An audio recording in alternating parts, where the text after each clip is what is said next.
مهندس خالد البودي، شركة أليكس باور تكنولوجي. لا الحقيقة احنا اتشاركنا في معارض ماكتك من فترات كبيرة جدا، من أكتر من حوالي 10 سنوات أو 12 سنة تقريبا مشتركين في معرض ماكتك. والله في المعرض ماكتك 2014 مقدمين مكنة ليزر من شركة كي 2 فايبر اوبتكس، دي أفضل تكنولوجيا وأحسن تكنولوجيا عالمية. عارضين مكنة 3 متر في 2 متر، وعرضنا مكنة ووتر جيت من شركة ووتر جيت كوبريشن الإيطالية، من أحدث تكنولوجيا الترومبا من شركة كي ام تي الأمريكية.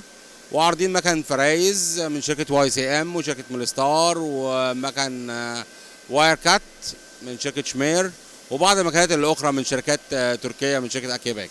طبعا معرض ماكتك بيضيف تكنولوجي جديده بتتقدم للسوق المصري، واحنا بطبيعتنا كشركه أليكس باور تكنولوجي بنحب نقدم الجديد لجميع العملاء وللسوق المصري عشان نوصل للتقنيه ونعلي التقنيات الحديثه والمكنات الحديثه توصل للسوق المصري بحيث تتوسع اكتر وتنتشر جوه مصر.